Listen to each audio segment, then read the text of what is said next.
Ang Mount Oro ay matatagpuan sa Barangay Mascap, Rodriguez, Rizal at may taas itong humigit kumulang 340 meters above sea level. Ang pangalan ng Oro ay hango sa salitang Espanyol na nangangahulugang ginto. Isa sa mga pangunahing atraksyon ng Mount Oro ay napakagandang tanawin sa tuktok at mula rito ay matatanaw natin ang buong 360 view ng buong Sierra Madre Mountain Range na siyang tunay na kahanga-hanga lalo na sa pagsikat at paglubog ng araw.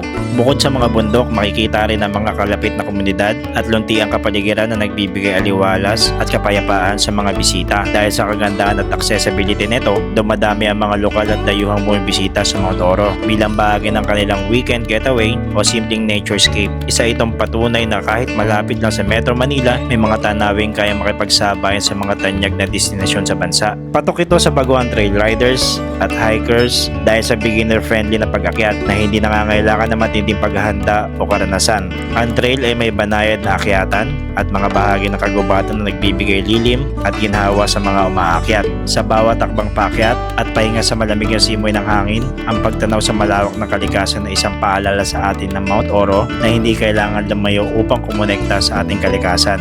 At sa gitna na mabilis na takbo ng buhay sa lungsod, narito ang isang paalala na may mga bundok na naghihintay, tahimik at handang yakapin tayong muli.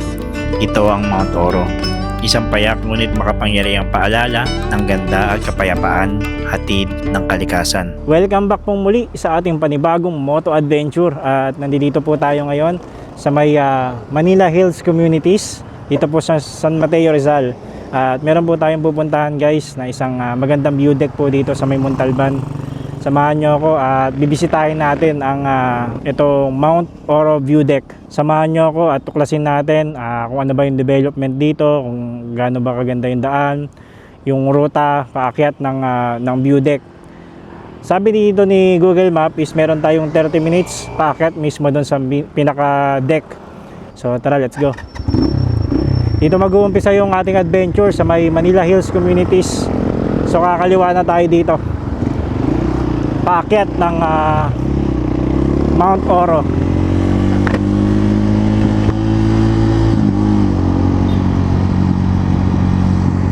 Time check tayo, it's already 1:39 ng hapon at sana pagbigyan tayo ng magandang panahon kasi nakikita ko doon guys, oh, hindi na maliwanag, madilim na. So kaya ako pinuntahan to is para makita natin kung ano ba yung road condition paakyat ng Mount Oro. 29 minutes, arating daw tayo doon ng alas 2. Wala pa rin pagbabago dito, marami pa rin mga truck. Nag-ride out na rin ako ganina ng almost 1 hour papunta dito. Medyo kumukulimlim dun sa part ng itaas. Sana hindi tayo abutan ng ulan guys, kasi wala rin akong dalang kapote ngayon. Dito simentado na rin no?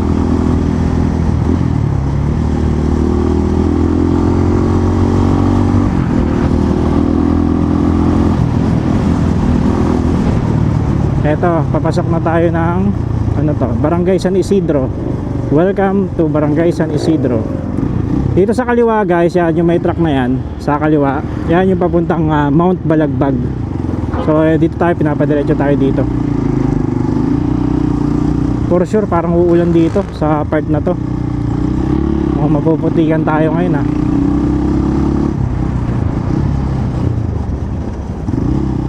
Dahan-dahan nga lang kayo dito guys pag pupunta kayo dahil ang dami talagang truck dito.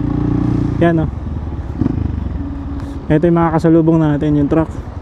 So gilid lang tayo konti.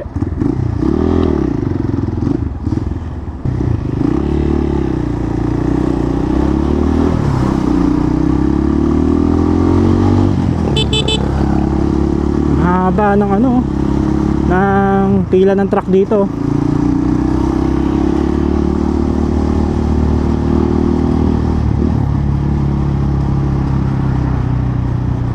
Napaka-traffic pala ngayon dito guys dahil may mga ginagawang mga kalsada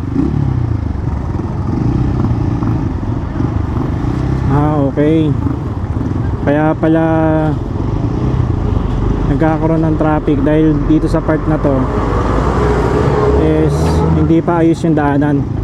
Ayan oh. Biglang lumalim yung daan dito sa part na to. Ayan oh. Ang taas. Oh. Parang sa side tayo. Kawawa mga estudyante dito ah. Hindi pa rin pala ayos yung wow. Grabe. Pagbato, alikabok.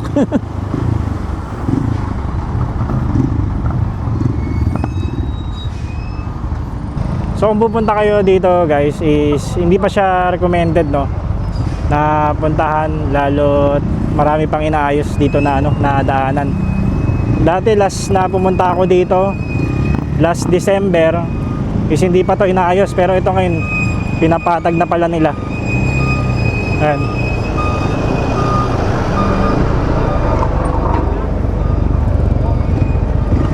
Ayan. Nalagyan na nila ng bakal yung ano, yung kalsada. So maganda na rin yan kasi para sa mga susunod na dadaan dito is hindi na mahirapan. Pero ngayon napakagrabe ng traffic dito.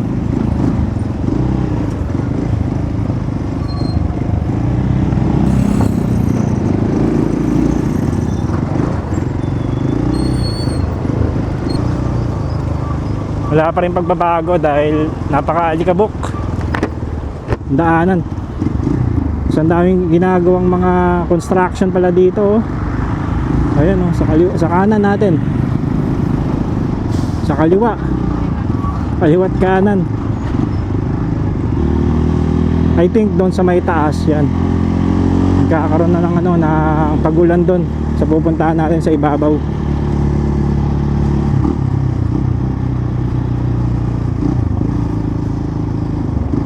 Dilim eh.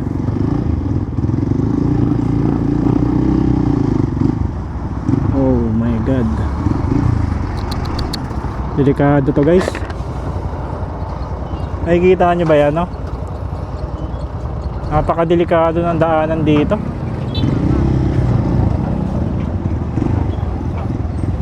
So ito yung mga estudyante. Nandoon yung truck, ayun na nakikita nyo yung truck na yan. Tapos mayroon tricycle dun sa likod. So pagka umatras yung truck is possible maipit itong mga tricycle. Hindi pa siya talaga fully develop yung daanan dito no?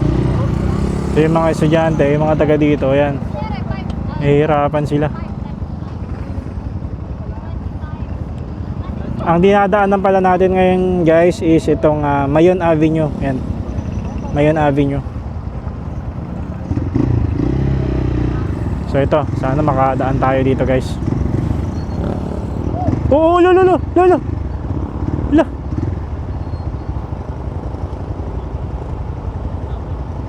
Naku, ang taas pa naman yan. Dito tayo dadaan sa taas dahil delikado dun sa ibaba. Kawawa talaga yung mga estudyante guys oh. Ayun, oh. Walang kaalam-alam sa ano, possible na pwede mangyari. Ayun, oh. Kasi ito pagka na ano yan, nagkaroon ng diferensya, babagsak, may ipit sila.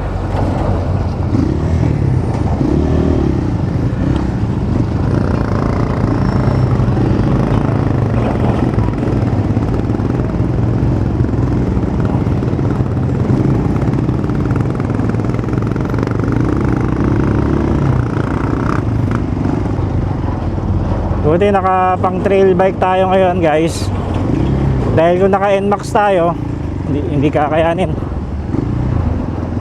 Ang haba rin na itong ano to, itong daanan na to nasira. Laki ng pinagbago niya oh.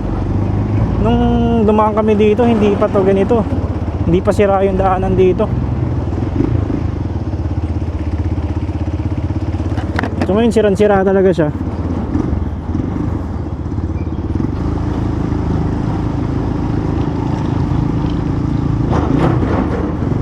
Dito sa part na to is meron community. Hindi ko lang alam kung anong pangalan nung area na to. Pero napakaraming tao dito.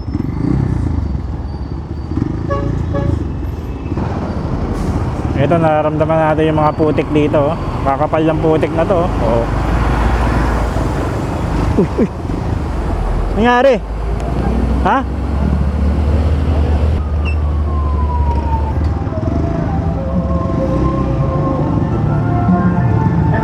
Didiretso na tayo, kakatapos lang ng ulan. Halos isang oras din tayo nagantay. Diyan tayo sa may 7-Eleven na gano'n, nagpalipas ng ng ulan. Medyo maganda na rin kasi kaganina sobrang alikabok. Napaka-alikabok. Bala ko na sana mag-back out kaganina. So, ang sabi dito ni Google Map is 17 minutes. Darating tayo dun sa pinaka view deck.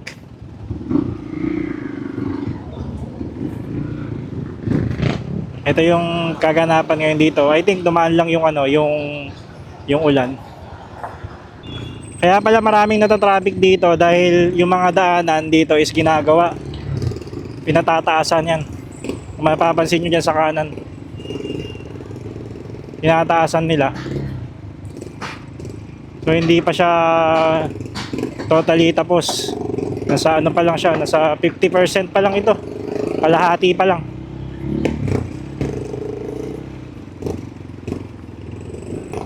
Ito, sementado na yung daanan dito. Oh! Wala na rin truck dito ah.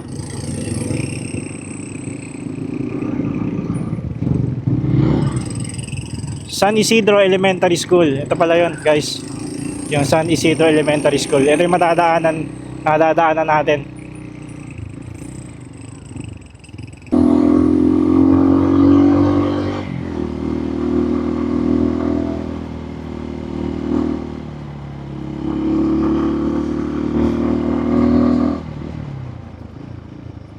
Oops, putol ang daanan.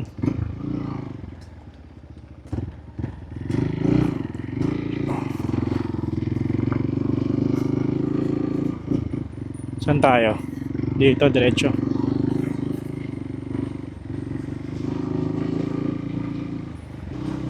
Konti lang pala yung sementado. Pagdating dito, rough road na naman, no? Pero naka-enduro naman tayo, kaya kayang-kaya yan. May mga vulcanizing na rin. Pero I think wala nang gasolinahan dito.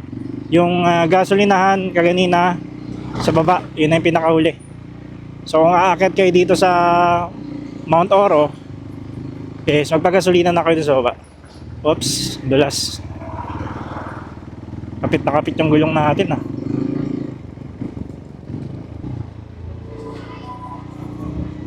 Habang umaakyat tayo sa itaas, paunti ng paunti yung mga nakakasabay natin na na mga sasakyan.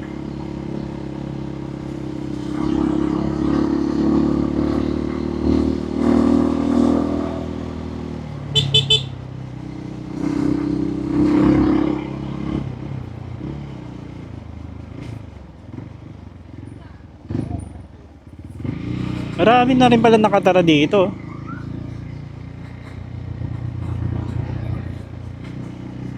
Hindi na rin siya nakakatakot puntahan dahil marami na nakatira.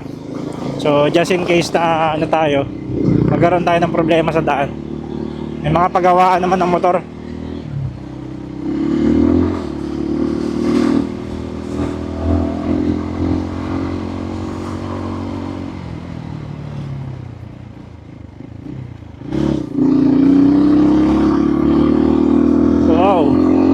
Paahon na tayo. Sa kabila, oh, ayun, oh, may scenery ng bundok.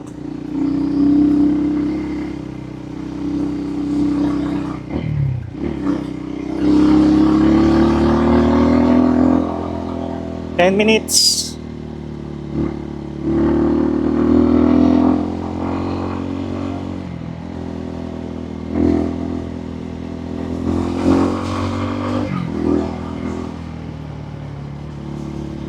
Lamig.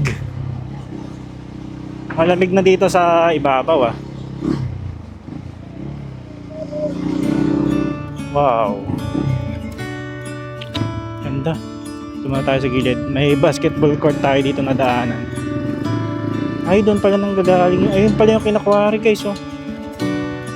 Ayun oh, nakikita nyo sa camera.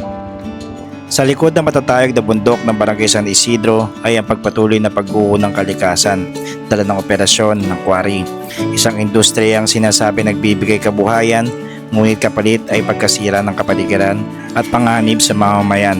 Sa loob ng mga dekada, naging sentro ang barangay na ito na malalaking kumpanya kumukuha ng bato at graba na ginagamit sa pagtatayo ng gusali, kalsada at iba pang infrastruktura sa Kalakhang, Maynila. Ngunit kapalit ng mga konkretong lungsod ay ang unti-unting pagkaubos ng kagubatan, pagbagsak ng lupa at pagbaha sa karatig bayan gaya ng Marikina matapos ang bagyong Ulysses. Lumakas ang panawagan ng taong bayan na ipatigil ang walang habas sa quarry. Hindi lamang ito usapin ng kalikasan, ito ay usapin ng buhay. Sa bawat pagsabog ng dinamita sa bundok ay tila ba sinasabayan ng sigaw ng mga residente na pagod nang matakot sa tuwing uulan, at ang San Isidro ngayon ay simbolo ng matinding hamon sa pagitan ng pag-unlad at pangangalaga sa kalikasan. Isang kwento ng bayan na kailangan pakinggan.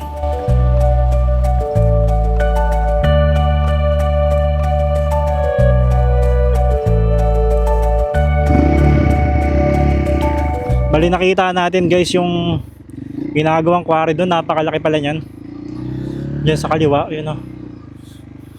At yung mga truck, alam mo, mga laruan. So, dire-diretsoin lang natin to guys. Medyo maaraw-araw naman ah.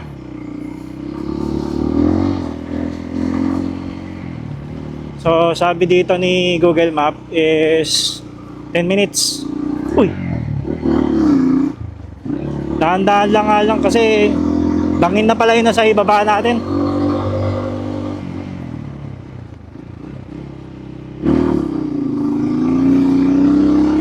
Medyo nakakatakot na rin siya kasi pag nag-overshoot tayo, mataas yung malalaglagan natin dito.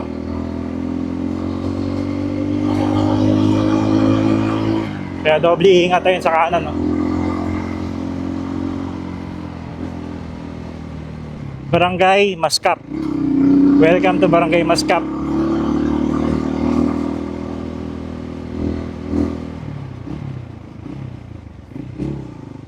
Oops. May checkpoint pala dito. Oh. May mga signage na rin pala dito. Nakikita ko na ang tangkad ng bundok na to oh, sa harapan natin oh. 8 minutes. Time check tayo. 3:31. Pinagbigyan tayo, umaraw. So ito na ata yung jump off. Ito na yung pinaka jump off area. Makaingalan. Ito.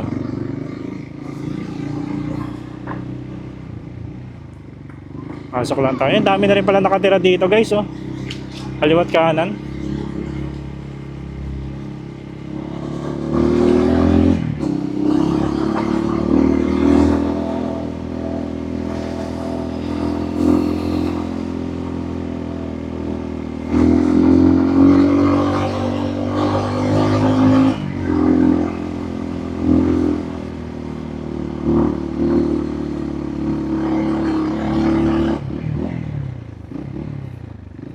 May landslide dito sa kanan. Lalaking bato. Sa baba, ayun yung may mga naka-tricycle doon, no? So yun possible yung mga nagde-trek dito paakyat doon. Minsan nagta-tricycle sila paakyat.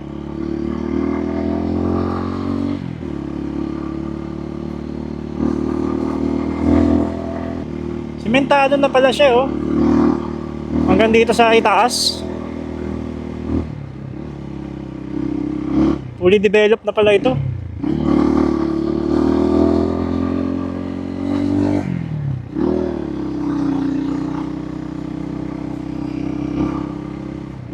So may mga tindahan na rin dito, no?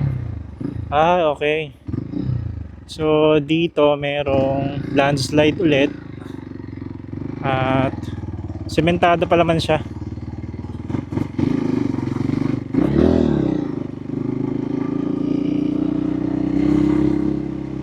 Pero mataas na tayo. Napakataas na natin.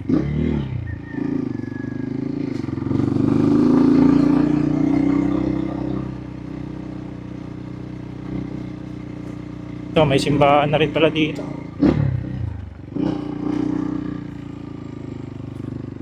Oh, yan taas. Wow, sa kanan no. Guys, tigil muna tayo saglit ano. Wow. Grabe. Yung fog, ayan. Nalulusaw siya. Medyo tayo. Dito naputol yung semento. Di ko alam kung may tao ba dito sa itaas.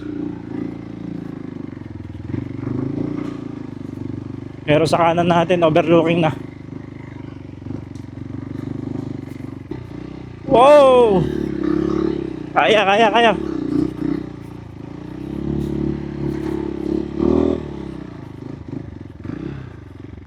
Hindi ko alam kung nasaan na tayo ngayon.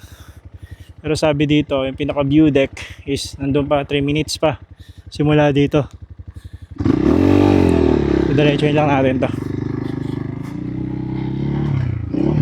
para maabot natin yung view deck.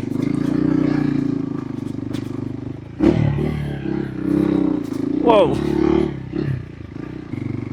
Wala tayong kasabay umakyat. Pero hindi ko lang alam kung meron pang tindahan doon sa itaas.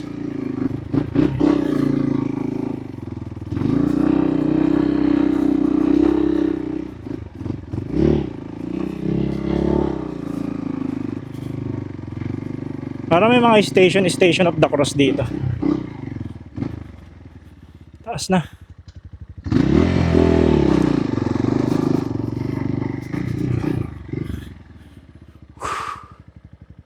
Yan nga oh. Station 7 na to. Wala, diretso lang tayo. Huwag lang tayo maplatan. May truck. Kuya, may tindahan pa doon sa taas? May tindahan doon sa taas? Ah, meron? O sige, salamat to. So guys, yun, may truck. Naiakit pa pala dito guys yung truck. Oops. Dali lang. Double check natin to. Malaglag yung camera natin. So, dito tayo sa Station 8. Na Mount Oro. Approaching tayo. 2 minutes.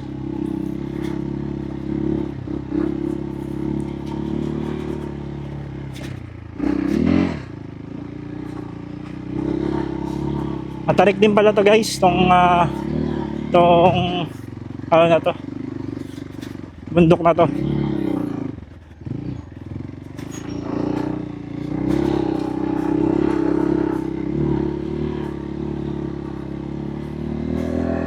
Pero hindi siya nakakatakot kagaya nung sa Mount Balagbag, dahil dito may mga nakakasalubong pa tayo eh. Kasi sa Mount Balagbag wala na talaga tayong masalubong doon hanggang doon sa may tuktok. Dito meron pa. Lalaki! Wow!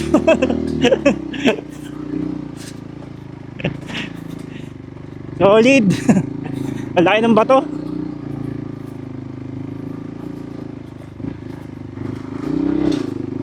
Buti magpatila tayo ng ulan doon sa baba bago tayo umakyat dito.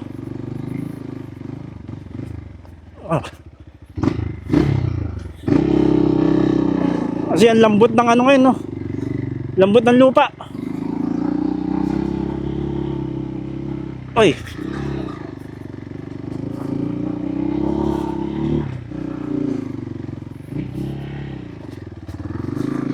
Hindi kaya ng mga scooter to. Yung mga scooter hindi kakayanin.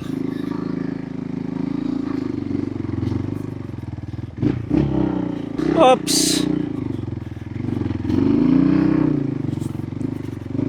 Grabe, lakas ng motor na to. Segunda, kayang-kaya.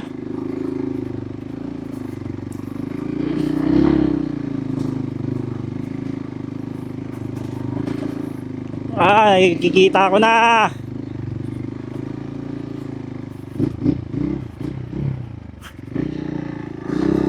Woo! Woo! Yeah! Grabe, Dan!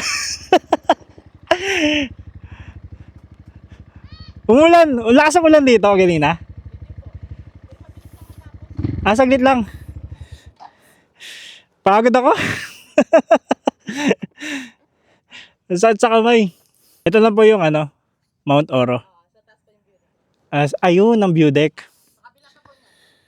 Akit po. After ilang oras nating paglalakbay is nakarating na tayo dito sa mismong view deck, no? Yung view deck talaga mismo guys is nandoon sa may taas. Taas na yan, may bakod na yan. So pagkakit nyo dito is mayroon dalawang tindahan dito at katulad na nga nito, nagutom na ako. Paluto na ako ng pagkain kaya atin, Pansit Canton. So mayroon dalawang tindahan dito, tapos ang sabi ni ate is meron mga barangay pa dyan pag dumiretso. Dyan daw yung Blue Lagoon na tinatawag. So mga 1 oras pa raw yun simula dito. Tapos mayroon pang barangay, may mga school pa dyan. Hindi siya yung katulad doon sa ano guys, sa Mount Balagbag na pagdating doon sa pinaka deck is wala na talaga. Dito is marami pang mga nakatira. So yun yung kagandahan, hindi ka matatakot dito, no, na umakyat mag-isa. Enjoy mo yan natin dito, antayin ko lang yung pagkain, tapos nakita tayo doon sa taas, pakita ko sa inyo kung ano yung meron doon.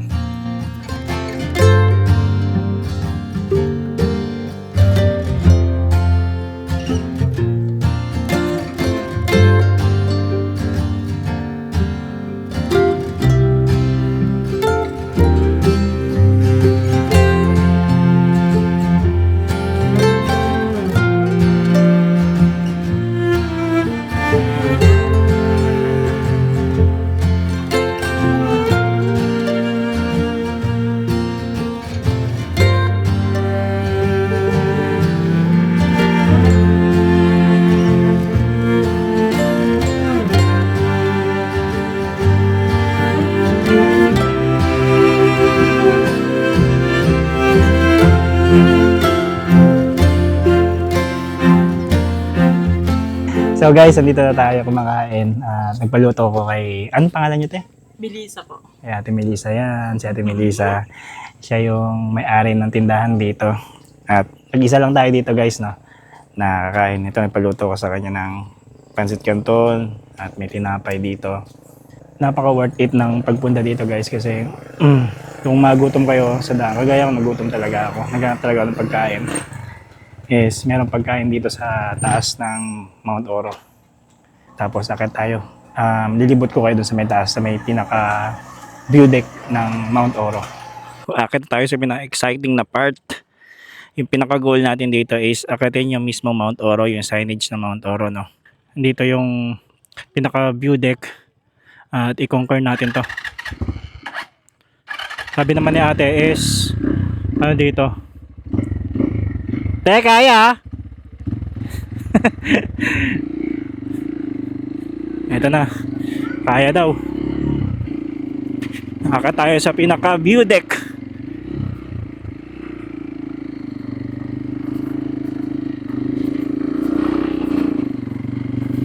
Wow.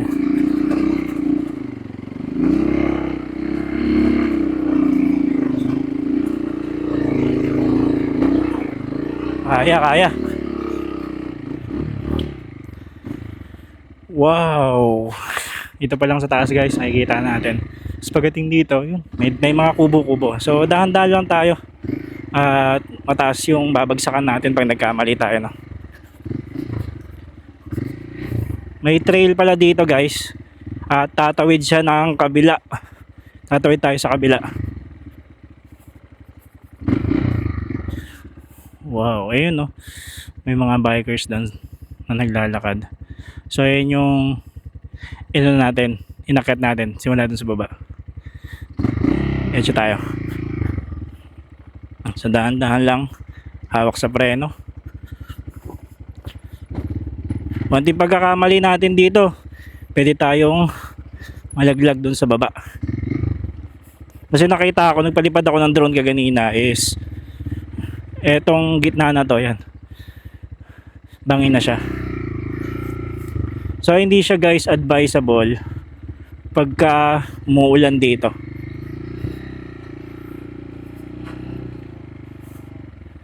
Nakakatakot kasi basa yung daanan.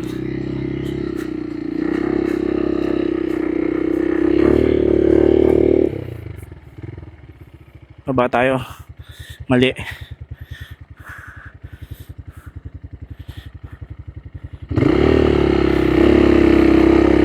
Wow! Ito na tayo sa mismong view deck. Woo! Lord, thank you! Mount Oro, Malaya Ride PH, welcome Mount Oro. 340 meters above sea level, Barangay Mascap, Rodriguez, Rizal. So guys, na-conquer natin siya. Mag-isa lang tayo dito, masaya ako. At nakapunta tayo dito na solo ride. Thank you Lord. Sa picture lang ako, then after neto baba na rin ako. Cars to fix, bills to pay, rooms to clean, meals to make. What a life that we've designed, I'd do it a million times with you and never get tired. You're my piece of heaven on earth. Oh, you make it all worth it. You're the reason I keep hitting snooze just to stay next to you. Over and over and over again. Over and over again. Grocery aisle hand in hand. Little world but so grand. Picking up the bread and wine like we've done a million times before. And I Saka nga never pala guys, may get mga kaibigan tayo dito, no? Na umakyat din dito. Ito sila, nasa likod. Yan. Ano pangalan? Taga saan kayo? Taga-baba lang po. Taga-baba lang nito. Ano pangalan mo be? Renato Kainkoy po. Renato? Kainkoy. Ikaw? Yan rin. Yan Ray. Ikaw? Sem po. Sem. Simon? Jomar po. Jomar. Shoutout ko kayo. Nag-aaral pa kayo? Hindi na? Nag-aaral po. Nag-aaral? Kakawin nyo lang. Sige. Ako po di po nag-aaral. Kung hindi ka nag-aaral, mag-aaral ka para sa future. Okay? So, ang ganda pala dito, no? So guys, ang ganda dito kasi makikita natin yung scenery ng Sierra Madre Mountain Range. Ayan, nakapalibot sa atin. Simula doon, paikot. Napakaganda. Dito walang katabas-tabas ng quarry. Guys, dito sa may tapat na Mount Oro. Pero pagdating doon, banda, is, ano na siya, meron na siyang mga nagka-quarry. Ingat lang kayo dito guys kasi yun nga, is mataas na masyado to. Possible, baka malaglag kayo dun sa baba. Ayan, nakakalula. Ayan yung baba. Kasi ito yung mga bata, dito sila naglalaro. Minsan lang naman daw sila dito magpunta. At nagkataon lang na nagpunta sila dito. Dito rin ako. No? So maraming salamat sa mga nanood ng ating adventure. At see you sa susunod natin na vlog. At kita-kits sa marami pa nating adventure. Okay? Bye-bye! I'm the legs that hold the chair you never see till they disappear, and you fall to the ground.